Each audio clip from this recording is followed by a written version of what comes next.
साथियों नमस्कार। आनंद के साथ रहें और प्रकृति के साथ ऊर्जावान रहें। आज बहुत ही पावन दिवस है। आज देव दीपावली है, मतलब कार्तिक मास की पूर्णमासी। पूर्णिमा का बहुत बड़ा महत्व है और इसका संबंध सीधे रूप से प्रकृति से है, नेचर से, यूनिवर्सल तथ्यों से, जो अमिट हैं, जो अखंड हैं, उनसे है। और सामने तो आप देख ही रहे हैं कि प्रकृति का अद्भुत नज़ारा। आप देखिए, ये कागज़ के फूल हैं बोगनविलिया, और ये फूलों का राजा है गुलाब, और ये हाइब्रिड वाला है। अब इसके रखरखाव के बारे में तो हम बाद में बताएंगे, किसी दिन बहुत अच्छा एक ब्लॉग बनाएंगे। देखिए बहुत अच्छे फूल आए हैं, पहले तो आप मन खुश हो जाएगा, और उतना ही जितना मन खुश होगा उतनी ही अच्छी तरह से आप हमको सुनेंगे। और फूल बहुत मोटिवेशनल चीज़ है। जब ये भगवान के ऊपर चढ़ जाता है तो इसको अमृत तत्व प्राप्त हो जाता है। जब किसी वीरगत और अमर शहीद या व्यक्ति के ऊपर, पार्थिव शरीर के ऊपर चढ़ता है तो राष्ट्र समर्पित हो जाता है। और जब ये नेताजी के कदमों के नीचे भी, आजकल आप देख लीजिए कि नेताजी के कदमों के नीचे जब ये चलता है तो इसकी दुर्गति होती है। तो इससे प्रेरणा लीजिए, उच्च कर्म करिए तो भगवान के सिर पर चढ़िए, और तब आपकी अंतिम गति क्या होगी कि कोई भी फूल को जब भगवान के सिर पे चढ़ा होगा फूल, तो जो कोई आदमी फिर उसको पैर भी नहीं लगाएगा, और पैर नहीं लगाएगा और क्या करेगा, गंगा जी के जल में अर्पित करने का प्रयास करेगा। ये एक हमारे प्रिय हैं श्री लल्लन द्विवेदी जी, उन्होंने आज फूल पर चर्चा की, तो वही चर्चा का संवाद मैंने आप लोगों को भी सहभागी कर दिया। अच्छा, अब फूल एक और प्रेरणा देता है कि फूल संगठन और एकता बनाए रखने की शक्ति देता है। और आज पूज्य वाहे गुरु के नाम से, जिनको हम आदर और प्रभु के रूप में सम्मान देते हैं, आज श्री गुरु नानक जी का जन्म दिवस भी है, तो आज प्रकाश दिवस भी है। तो भाई कुछ संगठन और एकता और कुछ प्रकाश और ज्ञान की चर्चा तो होना ज़रूरी है। इस फूल की पंखुड़ी आप देख रहे हैं कि कितनी मजबूत है। मजबूत इसलिए है कि ये संगठित है। अगर एक भी पंखुड़ी, जैसे अब भाई जो हिंदू समाज है, सनातन समाज है, उसमें बौद्ध, जैन, सिख भाई सभी लोग संगठित हैं, और अगर एक भी पंखुड़ी अगर निकल जाए तो समझ लीजिए कि इस फूल का ढांचा ही ढीला ढाला हो जाएगा। तो भाई ये फूल प्रेरणा देता है, और श्री गुरु नानक जी साहब ने भी प्रेरणा दी है कि संगठन में ही शक्ति है। और आज का जो पावन त्यौहार है कार्तिक मास का, उसमें जल का महत्व क्या है, पानी का, वाटर का। तो आपको ये भी बता दें कि भगवान नारायण अवतार लेते हैं, तो भगवान नारायण ने वेदों की रक्षा के लिए और धर्म और सनातन की रक्षा के लिए मत्स्य अवतार लिया था जब महाप्रलय हुआ था। तो वो पानी में, मतलब भगवान विष्णु जी का आज वास होता है। तो इसीलिए हम सभी लोग, भक्त लोग, सनातन वाले भारतीय, पूरे गंगा जी और नदियों में और समुद्र के किनारे नदियों में जल में स्नान करते हैं, डुबकी लगाते हैं, और विष्णु जी की कृपा और उनको ढूंढने का प्रयास करते हैं। अब समझ में आया आपको कि इसलिए गंगा जी नहाते हैं आज के दिन, कि नारायण मिल जाएं। नारायण मिलने के लिए ही तो सारे धर्म, मजहब, पंथ सब काम कर रहे हैं। बड़े बड़े, इतने बड़े बड़े पुजारी जी और पादरी जी और इमाम साहब, मौलवी साहब सब इसी का ज्ञान तो देते हैं भाई। तो नारायण को ढूंढिए, नारायण आज जल में मिलेंगे, तो आज स्नान करिए। अच्छा, आप कहोगे कि ये सब बेफालतू के व्याख्यान दे रहे हो। अगर पानी और जल का, समुद्र का इतना ही महत्व होता तो अंग्रेज लोग भी तो नहाते कभी जल में, समुद्र में। तो चलिए हम तो प्रमाणिक उदाहरण दे देते हैं, क्योंकि हमारे पास सनातन लॉजिक में कोई भी व्यवस्था का क्रम नहीं है, इतिहास नहीं है, क्रमबद्ध नहीं किया, कभी भी लिखा नहीं कोई चीज़। यहाँ तो ईश्वर के ऊपर ही छोड़ने की आदत पड़ी हुई है, और उसी में फेल हो जाते हैं, हिंदू के प्रमाण नहीं दे पाते। देखिए हम प्रमाण आपको बता रहे हैं कि अंग्रेज़ों की महारानी, अब अंग्रेज़ों की महारानी कौन हुई, विक्टोरिया साहब, जिनको अलेक्जेंड्रिया ना विक्टोरिया, जो इनसे पहले वाली थी, उन्होंने 14 जुलाई 1847 को समुद्र में ओसबोर्न में इसी तरह से स्नान किया था जैसे हम और आप गंगा जी में स्नान करने जाते हैं। और वो फिर बहुत दुखी रहती थी अपने जीवन में, लेकिन उस दिन जीवन में सबसे ज़्यादा खुश हुई थी और आनंदित हुई थी। इसका उन्होंने अपने बायोग्राफी में भी वर्णन लिखा है। तो अब आप जान गए कि अंग्रेज़ों की सबसे बड़ी महारानी, उससे बड़ी महारानी कोई हुआ ही नहीं है पूरी दुनिया में आज तक, विक्टोरिया साहिबा। उन्होंने स्नान किया था समुद्र में। तो स्नान की परंपरा सभी जगह है, तो भाई स्नान जरूर करो। अब देखिए प्रकृति का, अच्छा अब लोग बात कहते हैं कि गीता में भगवान श्री कृष्ण जी ने ये कहा है कि कार्तिक मास में सबसे ज़्यादा प्रिय है। अच्छा, हमारा चैनल तो भाई प्रकृति संरक्षण के लिए समर्पित है और प्रकृति की जागरूकता के लिए ही विशेष संबोधन वो करता है। भगवान ने गीता में श्री कृष्ण जी ने कहा है कि कार्तिक मास जो ये मास चल रहा है ये हमें सबसे प्रिय है सारे मासों में। तो इसका मतलब ये है कि मास भगवान गीता जी के टाइम भी थे, जब गीता जी लिखी गई या कही गई। तो मास तो ये जो अंग्रेज़ों ने मास बनाए हैं जनवरी फरवरी, ये बेकार की बात है। अगर मास तब ना होते तो भगवान ने ये बात क्यों कही। लेकिन हमारे विचारक जो भारतीय हैं ना, उनको शोध करने की फुर्सत ही नहीं है। शोध भाई वो करें जिन्हें करोड़ों रुपए शोध में पीएचडी में मिलता है, तो वो अपना वैसी शोध करते हैं अंग्रेज़ों वाली। तो ये अब किसी का ध्यान नहीं गया कि मास तो वास्तव में जब कार्तिक मास गीता में है तो, और गीता में भगवान ने कहा है कि भाई कार्तिक मास हमें सबसे प्रिय है। तो सबसे प्रिय इसलिए है कि प्रकृति प्रफुल्लित होती है, प्रकृति आनंदित होती है। देखिए ये कांटों में भी इतने फूल आए हैं। हो सकता है महाभारत के टाइम ये बोगनविलिया तो नहीं होगी भाई, लेकिन फूल ज़रूर होंगे। तो मैं सोच रहा हूँ कि चलिए उसकी प्रकृति की जो आनंद है, जो हैप्पीनेस है, जो प्रसन्न चित्ता है, वो मैं दिखा दूँ अपनी बगिया में ही छोटे से प्रयास जो मैंने किया है। तभी तो आप समझेंगे कि हाँ भाई हम कुछ प्रयास कर रहे हैं। ये देखिए बोगनविलिया दूसरे कलर की है। आज मैं सोच रहा हूँ कुछ पुष्प आपको दिखा ही दूँ, फ्लावर। ये देखिए ये दूसरी चीज़ है, ये एकदम गुच्छे की तरह खिलता है जैसे कट फ्लावर।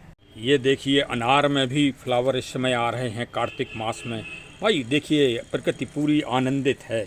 और ये देखिए नींबू में कैसे फूल ही फूल फले हुए हैं। ये देखिए गुच्छे गुच्छे आ रहे हैं। तो आप समझ गए आप। ये देखिए अभी आपको ये देखिए देसी गुलाब भी खिल रहा है, कितने प्रसन्न है।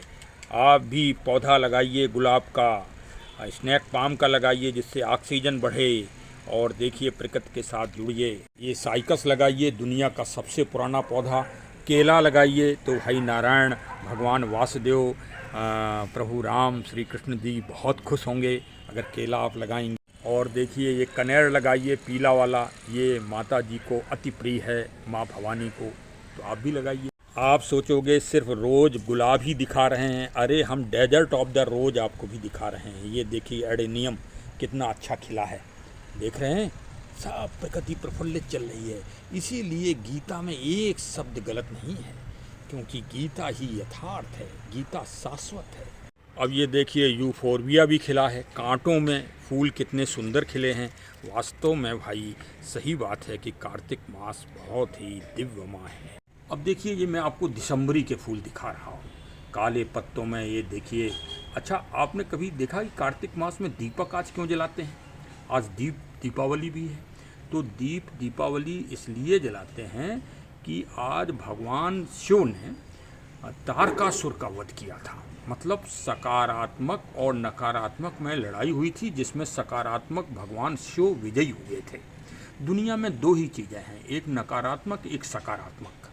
देखिए आज हम अपनी पूरी बगिया ही आपको दिखा रहे हैं। ये देखिए कितनी सुंदर जो है एस्परागस का पौधा है। तो भगवान शिव ने आज तारकासुर का वध किया था भाई। उसी सकारात्मक जीत के उपलक्ष्य में ये अयोध्या से पहले, जो अयोध्या में दीपावली भगवान प्रभु श्री राम जी के राज्याभिषेक की बनाई गई, उससे पहले ये दीपावली का प्रचलन है भारत में सतयुग में। तब जो है उस जीत के ऊपर ये दीपक जलाए गए थे। इसीलिए काशी में आज रिकॉर्ड, वर्ल्ड रिकॉर्ड बनेगा दीप जलाने का, पावन गंगा जी के किनारे। गंगा जी वही जिनको प्रभु राम जी के पूर्वज श्री भागीरथ जी लेके आए थे इस मृत्यु लोक में। जो पृथ्वी है ना, ये मृत्यु लोक कहलाती है। अच्छा देखिए साहब, इसीलिए कहा जाता है कि कार्तिक मास में तुलसी जी का पौधा अवश्य लगाइए, रोपित करिए और संरक्षण करिए। अभी 2 दिन पहले तुलसी माता जी का विवाह भी था शालिग्राम जी से। मतलब अब इनको चुनरी डाल दीजिए। चुनरी इसलिए डाल दीजिए कि अब ओस पड़ने वाली है तो इनके पत्ते गिर जाएंगे, तो इस बात का ध्यान रखिए। तो चलिए साहब, तुलसी का संरक्षण भी करना है। और तुलसी के फूल तोड़ लिए जाते हैं, जो मंजरी है, क्योंकि इसको अगर आप तोड़ लेंगे तो आपका पेड़ मजबूत बना रहेगा। वृक्ष, पेड़ नहीं वृक्ष, तुलसी जी का पौधा। अच्छा, कार्तिक मास के दिव्य पौधों में, वृक्षों में आंवला का वृक्ष है। ये देखिए, आंवले के वृक्ष को इस समय खाद दीजिए, आंवले के वृक्ष के नीचे इस समय खाना खाइए। पूरे कार्तिक मास खाना खाना चाहिए, दीपक जलाना चाहिए, जिससे ऑक्सीजन पूरे उसमें फैले। और देखिए, जो सबसे दिव्य वृक्ष है पीपल का संरक्षण, तो भाई कार्तिक मास में दीपक हम जलाते हैं। और साथ में अग्नि भी प्रज्वलित करना चाहिए पीपल के वृक्ष के नीचे, जिससे अधिक से अधिक दूर तक ऑक्सीजन जा सके। तो अब तुलसीदास जी का एक दोहा आपको सुना दें कि कस्तूरी कुंडल बसें मृग ढूंढें बनवाएं, ऐसे घट घट ना राम हैं दुनिया देखत नाएं। वास्तव में हमारे जो दिव्य वृक्ष हैं, पेड़ पौधे हैं, इन्हीं में सकारात्मकता है, पॉजिटिविटी है। और हम ढूंढ रहे हैं, कहीं वो फाइकस, कहीं वो कैक्टस में ढूंढ रहे हैं। तो भाई इन दिव्य वृक्षों को लगाइए, इनमें अमृत तत्व प्राप्त है। ये इन्वायरमेंट और जलवायु क्लाइमेट के लिए ही ये पौधे बने हैं। थोड़ा सुधार कर लें, ये पंक्तियाँ श्री तुलसीदास जी ने नहीं, श्री कबीरदास जी के द्वारा संबोधित हैं। देखिए भाई, आज पावन मास पे काफ़ी अच्छा जो है वो हो गया है, मोटिवेशनल, प्रकृति संरक्षण, नेचर के संरक्षण। अब अवश्य आप लोग अपने परिवार के जितने भी सदस्य हैं उतने पौधे तो अवश्य लगाएंगे ही, और लगाना भी चाहिए। देखिए, कल भारत का संविधान दिवस था, भारत का गौरवशाली संविधान। हम सब भारतीयों को संविधान की रक्षा के लिए एकदम समर्पित होना चाहिए, और जब समर्पित होंगे तभी देश में शांति स्थापित होगी। कल महामहिम राष्ट्रपति महोदया जी ने जो है, द्रौपदी मुर्मू जी ने और प्रमुख सचिव साहब के साथ पौधों का रोपण किया, और उन्होंने पीपल का दिव्य वृक्ष लगाया। यही भारतीय संस्कृति है। और ये आप दुनिया पेड़ों को बर्बाद कर रही है। अरे हजारों हेक्टेयर जंगल जलते हैं, सालों जलते रहते हैं, ब्राज़ील, अमेजन और अमेरिका में। कम से कम हम और आप भारतीय शिक्षा लें, दुनिया को शिक्षा करते हैं, क्योंकि दुनिया में भविष्य में अगर सबसे बड़ी समस्या कोई आ रही है पूरी दुनिया में, तो जलवायु परिवर्तन के दंश की आ रही है। दुनिया की प्रत्येक नागरिक को आवाज़ लगाना पड़ेगी, सरकारों को इसके लिए बाधित करना होगा, उनके ऊपर दबाव डालना होगा कि प्रकृति संरक्षण व संवर्धन के लिए भारी योजनाएं बनाएं और भारी से भारी जो है सुविधाएं उपलब्ध कराएं लोगों को, जिससे प्रकृति का संरक्षण हो सके। प्रकृति में जीव जंतु भी आते हैं, जो जीव जंतु हम लोग अपने भौतिक सुख के लिए उनका भक्षण कर रहे हैं, पहाड़ों को नंगा कर रहे हैं, नदियों को गंदा कर रहे हैं, ये सब काम कर रहे हैं। ये तो मतलब उनका भी संरक्षण होगा। जब उनका संरक्षण होगा तभी पेड़ पौधे प्रफुल्लित होंगे और तभी मानव और सृष्टि बचेगी। तो चलिए साहब, आज दीपक ज़रूर जलाना है और भाई प्रकृति के साथ जुड़ना है। दीपक आप जलाएंगे तो ऑक्सीजन फैलेगी। ये हम जो भविष्य, आप देखिए आज बादल हो गए हैं, अब क्लाइमेट चेंज हो रही है, उस क्लाइमेट के संतुलन के लिए भी ये हम लोग कार्य करते हैं। और शारीरिक संतुलन के लिए ही हम लोग नदी में स्नान करते हैं। वो स्वास्थ्य आयुर्वेदिक चीज़ है, वो साधारण अध्यात्म से मत जोड़िए। भारतीयों के कोई भी जो व्रत और त्यौहार हैं वो शरीर से संबंधित हैं, स्वास्थ्य से संबंधित हैं। आप किसी का भी सर्वे कर लीजिए, वातावरण को, एनवायरनमेंट को स्वस्थ रखने के, शरीर को स्वस्थ रखने के लिए, मतलब पूरा आयुर्वेद ही लेके चलते हैं। आयुर्वेद का बहुत बृहद रूप है। वातावरण कैसे शुद्ध हो, ये भी एक आयुर्वेद है। जल कैसे स्वच्छ हो, ये भी एक आयुर्वेद है। और जड़ी बूटियों का संरक्षण कैसे हो, ये भी एक आयुर्वेद है। आयुर्वेद तो बहुत बड़ा विस्तार है। तो चलिए साहब, हम भारतीय इसमें सबसे आगे रहेंगे पूरी दुनिया में। जय हिंद, जय हिंद। हमारे चैनल को ज़रूर सब्सक्राइब कर लीजिए। समझ लीजिए, आप इस तरह से प्रकृति का पौधा तो चाहे ना लगा पाएँ, लेकिन अगर आपने हमारे चैनल को सब्सक्राइब कर लिया तो एक पुण्य कार्य तो आपने आज की तारीख में कर ही लिया। तो अब जुड़ जाइए हमारे चैनल से भाई, और फूल पेड़ पौधों का आनंद लीजिए, ज्ञान लीजिए प्रकृति में। और घर में कुछ ना कुछ लगाइए, अपने घर में जहाँ जगह मिल जाए वहाँ लगाइए, नहीं हो तो पार्कों में लगाइए। अपना पार्क में एक पेड़ लगाइए, सरकारी भूमि में लगा दीजिए, जो आपका पेड़ हो। आप उसे रिकॉग्नाइज कर दीजिए, हमारे द्वारा लगाया गया है। तो चलिए साहब खड़े हो जाइए और कर्मण्डे वाधिकारस्ति मा फलेषु कदाचन। अब उसी के साथ कर्म एक ये है कि चैनल को सब्सक्राइब करना है, फॉरवर्ड करना है मिलने जुलने वालों को, और बेल आइकन की बटन दबाना है, घंटी ज़रूर बजाइए भाई, चाहे मंदिर में जाके बजाइए, चाहे कहीं भी बजाइए।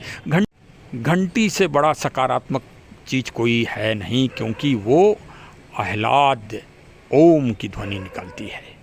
तो चलिए साहब जुड़ जाइए हमारे चैनल से। बहुत बहुत धन्यवाद। जय हिंद, जय हिंद, जय हिंद।